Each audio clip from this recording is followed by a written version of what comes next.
अस्सलाम वालेकुम दोस्तों, welcome to MN Every Official. तो आज हमारी वीडियो का टॉपिक वो जेनेटिक्स के ऊपर है कि डीएनए हमने किस तरीके से कराना होता है। सब बर्ड्स का एक ही तरीके से डीएनए होता है। डीएनए क्यों कराते हैं, उसके क्या फ़ायदे हैं, किस तरीके से सैंपल्स कलेक्ट करना है, सैंपल्स कहाँ जाते हैं, किस तरीके से टेस्ट होता है, किस तरीके से रिपोर्ट आती है, सारा मैं आपको प्रैक्टिकल करके दिखाऊँगा और सारी उसकी बेसिक इन्फॉर्मेशन भी समझाऊँगा।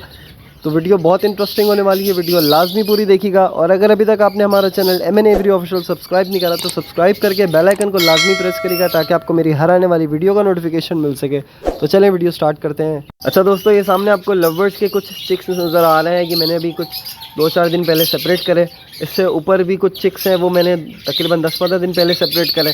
तो उसकी मैंने वीडियो डाली थी कि किस तरीके से चिक्स सेपरेट करना है, सिर्फ लवबर्ड्स के नहीं तमाम बर्ड्स के, क्या क्या आपने टिप्स देखनी है सेपरेट करने से पहले। तो अगर किसी ने वो वीडियो नहीं देखी तो वो वीडियो जाके देख सकते हैं, क्योंकि काफ़ी लोगों की शिकायत आती है कि बच्चे जो है वो सेल्फ करने के बाद खा नहीं रहे और कुछ ना कुछ मसले मसाइल हो रहे हैं, बच्चा वीक हो जाता है, कमज़ोर रह के मर जाता है। तो वो वीडियो आप लाजमी जाके देख लें। अब ये बच्चे जो हैं वो सेल्फ हो गए, सेल्फ होने के बाद हमने डीएनए सैंपल्स कलेक्ट करने हैं। इसके बड़ी एज में कोई लिमिट नहीं है, जितना भी बड़ा बर्ड हो आप करा सकते हैं, लेकिन छोटी एज में कम से कम बच्चा जो है वो 2 महीने का हो जाना चाहिए, प्रॉपर सेल्फ हो जाए, उसके प्रॉपर फेदर्स आ जाए। अगर कभी कोई पेरेंट्स हैं वो बच्चों के फेदर्स प्लकिंग करना स्टार्ट कर देते हैं तो उसका भी आपने सिर्फ सेल्फ होने तक का वेट नहीं करना, उसके पूरे कवर होने का वेट करना है। जब वो पूरा बर्ड कवर हो जाएगा, पूरा स्ट्रॉन्ग हो जाएगा सेल्फ होके, उसके बाद आपने उसके सैंपल्स कलेक्ट करना है। छोटी एज में नहीं कलेक्ट करना कि 1 महीने के उसके पिन फेदर्स आ रहे हैं और आपने उसके पिन्स निकाल ली, तो एक तो वो कच्ची कलियाँ होंगी, उसमें से खून भी आएगा, सैंपल भी ख़राब हो सकता है आपका और बर्ड को भी फिर तकलीफ़ होगी। और जैसे आप लोगों को पता है कि काफ़ी सारी म्यूटेशंस आ गई हैं आजकल बर्ड्स में, और सिर्फ लव बर्ड्स में नहीं तमाम बर्ड्स में म्यूटेशन आ गई है और काफ़ी एक्सपेंसिव है। 1000-2000 वाला कॉमन बर्ड्स का ज़माना तो रहा नहीं है, अब उसमें तो बंदा डीएनए नहीं कराता। तो जब एक्सपेंसिव म्यूटेशंस आप बाय कर रहे हैं तो कोशिश करें डीएनए के साथ बाय करनी है, और जब सेल भी कर रहे हैं तो भी आपने डीएनए के साथ ही सेल करनी है।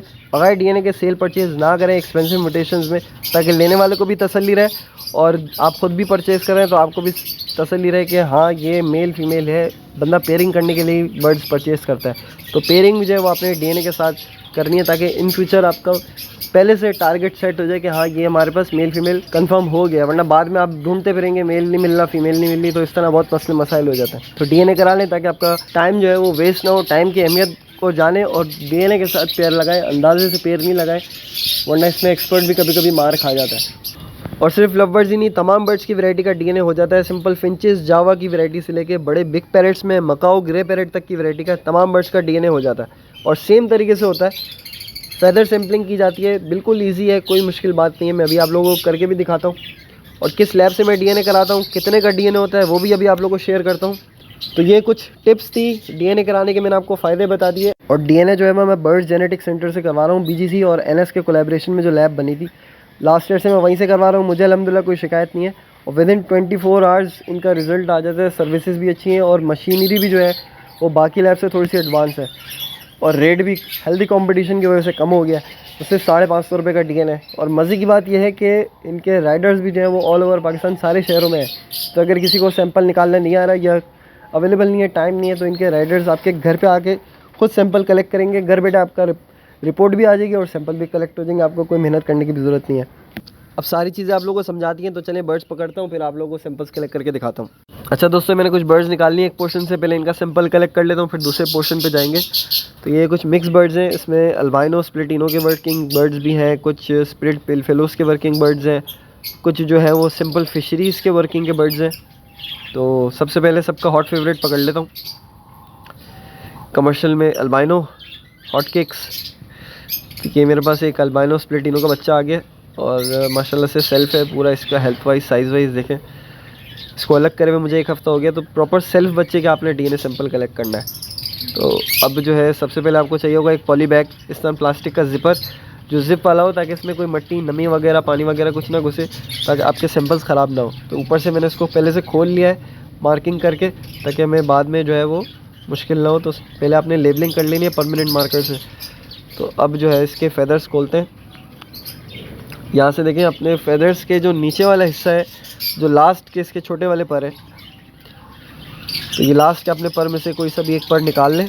जो बड़ी वाली कलियाँ हैं, बिल्कुल छोटी छोटी कलियाँ नहीं निकालनी, बड़ी वाली कली निकालनी है। इस तरह से एक हमने पर खींच लिया बिल्कुल आराम से। और इसकी पिन पे हाथ लगाए बगैर आपने आराम से अंदर डाल देना है। इसमें कुछ टच नहीं होना चाहिए, इसका आपने सिर्फ ख्याल रखना है। अब इसका एक दूसरे वाले बाजू से एक पर निकाल लेते हैं। इसी तरह से हमने इसके फेदर्स खोले, बिल्कुल आराम से इसका एक पर यहाँ से भी खींच लेते हैं और बग़ैर किसी चीज़ के टच करे हमने इसको भी आराम से डाल दिया अंदर।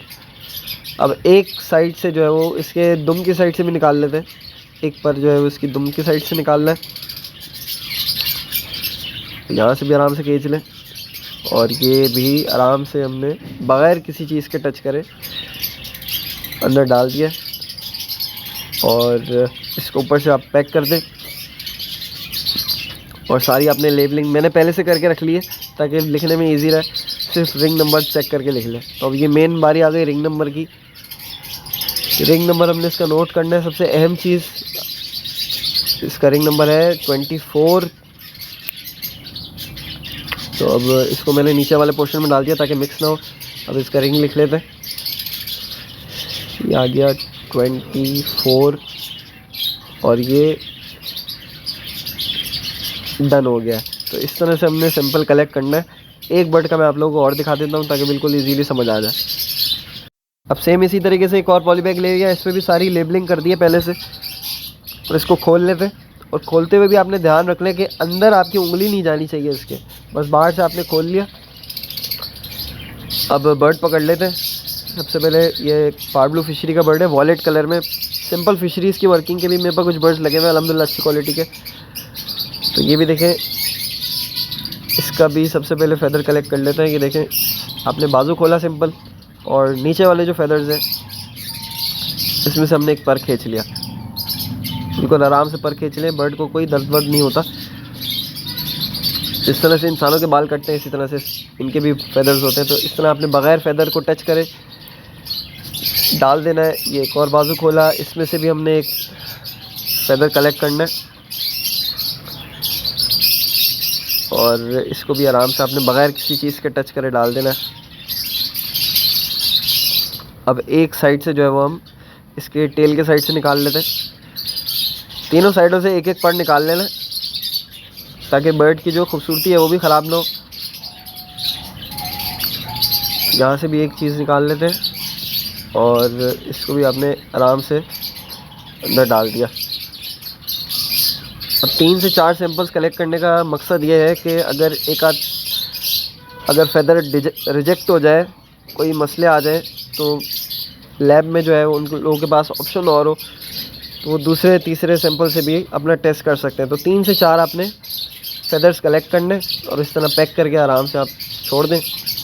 सबसे अहम बात, अब इसका रिंग नंबर नोट कर लेते हैं। इसका रिंग नंबर है 35।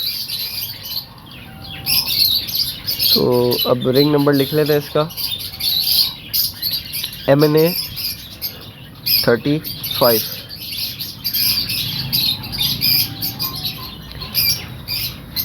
और सैंपल कलेक्ट करके आपने सारी लेबलिंग करके एक दफ़ा अपने पॉली बैग को भी चेक कर लेना है। कभी कभी साइड से फटे हुए भी निकल जाते हैं, तो ऐसा ना हो आपने सब मेहनत करके साइड से फटा हुआ और उसमें से जरासीम वगैरह हवा वगैरह घुस जाए और आपके सैंपल जो है वो फिर बाद में रिजेक्ट हो जाए। अच्छा, अब जितने भी बर्ड्स का DNA करवाना था माशाल्लाह से सबके सैंपल्स निकाल लिए हैं और साथ में मेरे पास रिकॉर्ड बुक रखी हुई है।